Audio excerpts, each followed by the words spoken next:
اور دوسرا ان جو ٹیریٹریز تھے جو یو ایس اے نے انیکس کیے یا یو ایس اے نے پرچیز کیے، ان میں جو ہے وہ منرلز بہت زیادہ تھے، ان میں نیچرل ریسورسز بہت زیادہ تھے۔ یہ جو ٹیریٹوریل ایکسپینشن ہے اس نے یو ایس اے کو جو ایک روڈ میپ پرووائڈ کیا موسٹ پاورفل کنٹری بننے کے لیے۔ اسی طرح 1848 میں جیمز مارشل نے گولڈ ریزروز ڈسکور کیے کیلیفورنیا میں، جس کی وجہ سے U S A center of economic activity بن گیا تھا۔ جتنے بھی یورپین بڑے بڑے بزنس مین تاجر تھے انہوں نے سارے یو ایس اے کا رخ کیا after the discovery of California gold reserves, جن کی وجہ سے یو ایس اے جو وہ اکنامک ایکٹیویٹی کا ہب بن گیا تھا۔ 1914 یعنی 1914 میں یونائٹڈ اسٹیٹس آف امریکہ نے پاناما کینال کو کنسٹرکٹ کیا، اور اس کنسٹرکشن کے بعد یو ایس اے جو تھا وہ اس نے ساؤتھ امریکہ اور نارتھ امریکہ، اس کے ساتھ ساتھ پیسیفک اور اٹلانٹک اوشن کا جو ٹریڈ تھا وہ یو ایس اے کنٹرول کرنے لگا اس پاناما کینال کے کنسٹرکشن کے بعد۔ یہ بھی ایک ریزن تھا جس نے یو ایس اے کی جو اکنامک ایکٹیویٹی ہے اس کو بڑھاوا دیا after the construction of Panama canal. اصل جو میجک ہوا وہ 1900 سے لے کے 1950 کے درمیان ہوا۔ اب آپ اس گراف میں دیکھ سکتے ہو کہ 1800 سے پہلے چائنا اور انڈیا دنیا کی سب سے بڑی جی ڈی پی تھی۔ اسی طرح یو ایس اے کا جو اکنامک رائز ہے وہ 1900 سے لے کے 1950 کے درمیان ہوا۔ اس ٹائم پیریڈ میں 2 ورلڈ وارز ہوئے، ورلڈ وار 1 اور ورلڈ وار 2۔ اس وارز نے جو وہ یو ایس اے کی جو اکنامک ایکٹیویٹی ہے ان کو بڑھاوا دیا۔ اس وار نے یو ایس اے کی جو انڈسٹریز تھی ان کو بوسٹ کیا، اسپیشلی جو آرمز انڈسٹریز تھی ان کو سب سے زیادہ فائدہ ہوا۔ جیسے کہ میں نے پہلے بتایا کہ 1900 سے لے کے 1950 تک ورلڈ وار 1 اور ورلڈ وار 2 کی وجہ سے جو ہے یو ایس اے کی اکانومی بوسٹ ہوئی۔ یو ایس اے شروع کے دنوں میں چاہے ورلڈ وار 1 ہو اور چاہے ورلڈ وار 2 ہو وہ نیوٹرل رہا اور صرف ہتھیار سپلائی کرتا رہا الائز پاور کو، جس میں یونائٹڈ کنگڈم اور فرانس شامل ہے۔ اگر ہم ورلڈ وار 1 کی بات کریں تو ورلڈ وار 1 میں یو ایس اے نے 6 اپریل 1917 کو جرمن امپائر کے خلاف وار ڈکلیئر کی۔ اس کی ایک وجہ یہ کہ جب جرمن امپائر نے یو ایس اے کی ایک سویلین شپ کو ٹارگٹ کیا اس کے بعد یو ایس اے نے جو وہ جرمن امپائر کے خلاف وار ڈکلیئر کی۔ یہ آلموسٹ ورلڈ وار 1 جیسے سٹارٹ ہوئے اس کے 3 سال بعد جو U S A directly involve ہو گیا ورلڈ وار 1 میں۔ جیسے ہی امریکہ ڈائریکٹلی انوالو ہو گیا ورلڈ وار 1 میں تو اس کے بعد یو ایس اے کی جو آرم فورسز تھے اس کے نمبر میں جو وہ سگنیفیکنٹ اضافہ ہوا۔ یو ایس اے نے جو وہ $7 بلین کا لون دیا الائٹ پاور کو۔ جیسے ہی ورلڈ وار 1 اینڈ ہوئی اس کے بعد جو ہے ٹریٹی آف ورسائل ہوئی 1919 میں، 1919 میں ٹریٹی آف ورسائل ہوئی، اس کے بعد 1920 میں لیگ آف نیشن بنا۔ اب ہم بات کرتے ہیں ورلڈ وار 2 کی۔ ورلڈ وار 2 1939 سے لے کے 1945 تک چلا۔ یہ وار تب سٹارٹ ہوئی جب جرمن فورسز نے پولینڈ کے اوپر حملہ کیا، جب جرمنی نے پولینڈ کو انویڈ کیا، اس کی وجہ سے جو وہ ورلڈ وار 2 سٹارٹ ہوئی، اور یہ اینڈ ہوئی جب 6 اگست 1947 کو ہیروشیما اور 9 اگست 1945 کو ناگاساکی کے اوپر امریکہ نے ایٹم بم ڈراپ کیے، تو پھر اس کے بعد 15 اگست 1945 کو جاپان نے سرنڈر کیا۔ جاپان ایکسس پاور کی طرف سے وہ آخری کنٹری تھی جس نے سرنڈر کیا 15 اگست 1945 کو، جس کی وجہ سے جو وہ ورلڈ وار 2 اینڈ ہوئی۔ دی گارڈین جو نیوز پیپر ہے اس کے ایک رپورٹ کے مطابق 1942 میں جرمنی نے 15,000 نیو کمبیٹ ایئر کرافٹ بنائے، اسی طرح 1943 میں 26,000 اور 1944 میں جو یہ 40,000 new combat aircraft Germany نے بنائے۔ اگر آپ اس کو جو ہے وہ یونائٹڈ اسٹیٹ سے کمپیئر کریں تو یہ آلموسٹ ڈبل ہے۔ 1942 میں یونائٹڈ اسٹیٹ نے 48,000 نیو کمبیٹ ایئر کرافٹ بنائے، 1943 میں 86,000 اور 1944 میں 1,14,000 نیو کمبیٹ ایئر کرافٹ بنائے امریکہ نے۔ تو آپ اندازہ لگا لیں کہ اس ورلڈ وار 2 کی وجہ سے امریکہ کی جو آرمز انڈسٹریز تھی ان کو کتنا بوسٹ ملا۔ یہ ہتھیار جو ہے یہ امریکہ جو دوسری الائٹ پاورز تھے جس کے فرانس ہو گیا، برٹن ہو گیا، ان کے اوپر جو ہے وہ امریکہ جو ہے وہ ہتھیار بیچتا تھا ورلڈ وار 2 کے دوران۔ جس کی وجہ سے جو ہے وہ امریکہ کی اکانومی کو بہت بڑا بوسٹ ملا. جیسے کہ ہم نے ڈسکس کیا کہ ورلڈ وار ٹو کی وجہ سے امریکہ کی جو انڈسٹریز سے اس کو بہت بوسٹ ملا. امریکہ میں بہت سارے نیو جابس کریٹ ہوئے. تو یہاں پہ میں نے کچھ فگرز آپ کے ساتھ شیئر کیے. اب آپ یہاں پہ اندازہ لگا لیں کہ 17 million new civilian jobs create ہوئے. اسی طرح جو ہے وہ 96% جو انڈسٹریل پروڈکٹیوٹی ہے اس میں اضافہ ہوا 96%. اور اسی طرح 17 ملین نیو جابس کریٹ ہوئے امریکہ میں یہ ورلڈ وار ٹو کے دوران. تو اب آپ اندازہ لگا لیں کہ امریکن اکانومی کے لیے کتنا بینیفیشل رہا world war two. United States کی انٹری ورلڈ وار ٹو میں دسمبر 1942 میں ہوئی جب پرل ہاربر کے اوپر جاپان نے اٹیک کیا.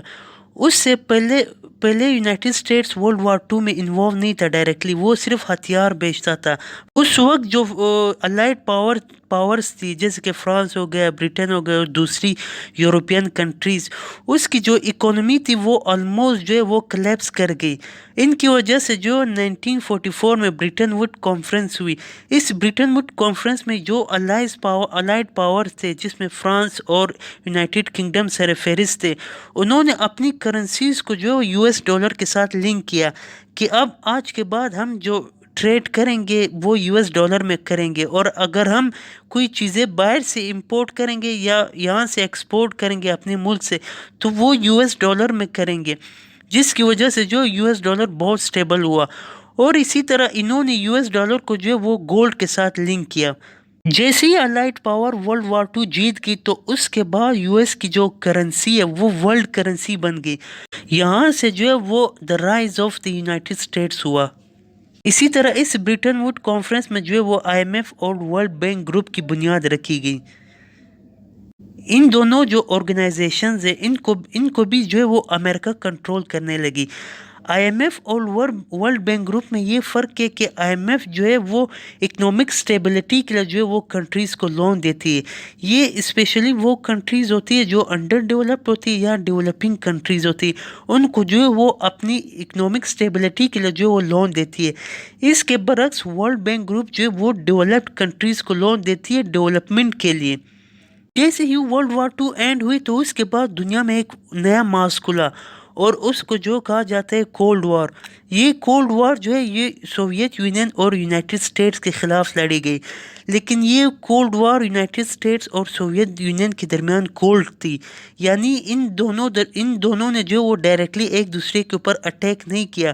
یہ وار جو ہے یہ تھرڈ کنٹریز میں لڑی گئی، جیسے کہ افغانستان ہو گیا، ویتنام ہو گیا، کوریا ہو گیا، یہ تھرڈ کنٹریز میں یہ وار لڑی گئی. اور اس کا جو ٹائم پیریڈ ہے 1947 سے لے کے 1991 ہے. 1991 میں جب سوویت یونین ڈیزولو ہوا تو اس کے ساتھ یہ کولڈ وار جو ہے یہ ختم ہوئی. یہ وار تب سٹارٹ ہوئی جب سوویت یونین اور یونائٹڈ اسٹیٹس کے درمیان جیو پولیٹیکل ٹینشن بڑھے، جن کی وجہ سے جو دنیا دو بلاکس میں ڈیوائڈ ہوئی، ایسٹرن بلاک اور ویسٹرن بلاک. ویسٹرن بلاک کو جو ہے وہ USA کنٹرول کرنے لگا اور اسی طرح ایسٹرن بلاک جو ہے وہ سوویت یونین کنٹرول کرنے لگا. یعنی ایسٹرن بلاک پہ سب سے زیادہ جو انفلوئنس ہے وہ سوویت یونین کا تھا، اور اسی طرح ویسٹرن بلاک پہ جو ہے وہ USA کا سب سے زیادہ انفلوئنس تھا، جن کی وجہ سے دونوں کنٹریز یعنی سوویت یونین اور USA نے اپنی ملٹریز الائز بنائی. ایسٹرن بلاک میں سوویت یونین نے جو وارسو پیکٹ بنائی 1955 میں. اسی طرح ویسٹرن بلاک میں یونائٹڈ اسٹیٹس نے جو وہ نیٹو بنائی 1949 میں. یہ جو کولڈ وار تھی یہ آئیڈیولوجیکل وار تھی. اس نے دنیا کو جو ہے وہ دو گروپ میں ڈیوائڈ کیا. ایک وہ گروپ تھا، بلکہ دنیا کو جو ہے 3 گروپ میں ڈیوائڈ کیا. ایک وہ گروپ تھا جو USA کو سپورٹ کر رہا تھا، اور ایک وہ گروپ تھا جو سوویت یونین کو سپورٹ کر رہا تھا. تھرڈ گروپ جو ہے وہ نان الائڈ کنٹریز تھی، یعنی وہ کنٹریز جو نہ USA کے بلاک میں تھا اور نہ سوویت یونین کے بلاک میں تھا. وہ جو تھے وہ اپنے آپ کو نیوٹرل انہوں نے رکھا ہوا تھا.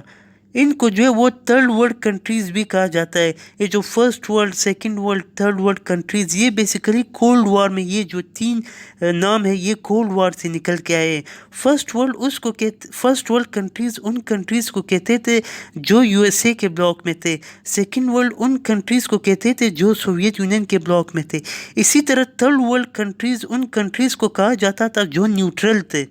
اس کولڈ وار کی وجہ سے جو ہے دنیا میں پراکسی وار کا شروعات ہوئی یو ایس اے اور سوویت یونین کے درمیان، جس میں جو ہے ڈفرینٹ کنٹریز میں جو ہے وہ پراکسی وار لڑی گئی۔ سب سے پہلے ہم ڈسکس کریں گے کورین وار۔ کورین وار 1950 سے لے کے 1953 تک یہ لڑی گئی۔ یہ جو تھے یہ دو کنٹریز کے درمیان گئی، جو آج ہم سنتے ہیں نارتھ کوریا اور ساؤتھ کوریا۔ اس کورین وار نے جو ہے وہ نارتھ کوریا اور ساؤتھ کوریا کو جو ہے ڈیوائیڈ کیا۔ نارتھ کوریا کو جو ہے وہ کمیونسٹ یعنی سوویت یونین سپورٹ کرتے تھے، اور ساؤتھ کوریا کو جو یونائٹڈ اسٹیٹ سپورٹ کرتے تھے۔ اس وار نے جو ہے وہ کورین جو پیننسولا تھا اس کو دو کنٹریز میں ڈیوائیڈ کیا، نارتھ کوریا اور ساؤتھ کوریا۔ یہ تقریباً پروکسی وار کی پہلی لڑائی تھی جو سوویت یونین اور امریکہ کے درمیان لڑی گئی کورین پیننسولا میں۔ سیکنڈ نمبر پہ ہمارے پاس ہے ویتنام وار۔ ویتنام وار 1955 میں سٹارٹ ہوئی اور یہ 1975 میں لڑی گئی۔ یہاں پہ جو ہے وہ امریکن ملٹری ڈائریکٹ انوالو تھی اس وار میں۔ یہ کہا جاتا ہے کہ یہ امریکہ کی ہسٹری میں سب سے لانگیسٹ وار امریکہ نے جو لڑی وہ ویتنام وار تھی۔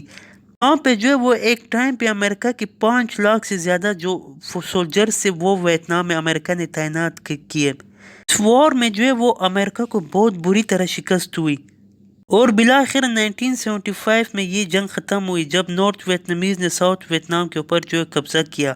کولڈ وار کے دوران جب بھی امریکہ کو کسی کنٹریز کے بارے میں کوئی شک ہوتا تھا کہ یار اس کنٹری میں جو ہے وہ کمیونسٹ جو آئیڈیاز ہیں وہ پھیل رہے ہیں، تو اس کنٹریز کے جو لیڈرز تھے وہ امریکہ اپوزیشن پارٹیز کے تھرو یا ان لیڈر کو اسیسنیٹ کر کے یا ملٹری کو کے تھرو وہ ان لیڈرز کو جو تھے وہ ہٹاتے تھے کہ وہاں پہ جو کمیونزم فلسفی ہے وہ پھیل نہ جائے، لوگ جو ہے وہ کمیونزم کے انفلوئنس میں نہ آئے۔ اس کی وجہ سے جو ہے یونائٹڈ اسٹیٹس جو ہے وہ billions of dollar United States نے اسپینڈ کیے دوسری کنٹریز میں اپنے پپٹ گورنمنٹ کو بٹھانے کے لیے۔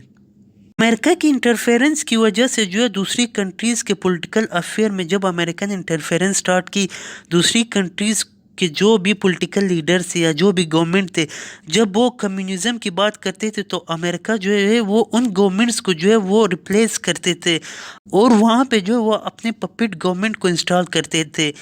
جیسے امریکہ اپنے پپٹ گورنمنٹ کو وہاں پہ بٹاتے تھے تو وہ کنٹریز جو تھی وہ امریکہ کے اوپر ڈیپینڈنٹ بن جاتی تھی۔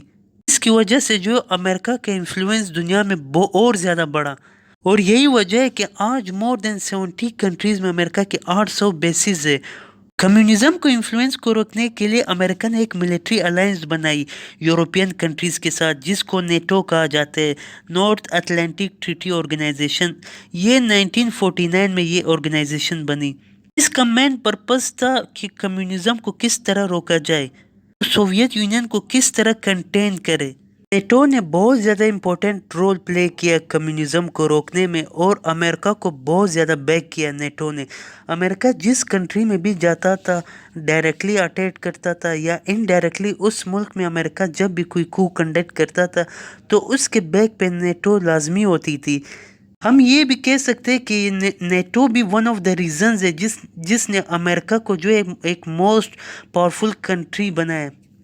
ہم نے جتنی بھی چیزیں ڈسکس کی اس میں جو وہ امریکہ کا جو ٹیریٹوریل ایکسپینشن تھا، اور اس کے بعد ورلڈ وار 1 اور ورلڈ وار 2 میں امریکہ کا کیا رول تھا، اور اس کے علاوہ کولڈ وار میں امریکہ نے کس طرح سوویت یونین کو کنٹین کیا، اور بالآخر سوویت یونین کس طرح ڈیزولو ہوا، یہ چیزیں جو ہے یہ ہم نے ڈسکس کی۔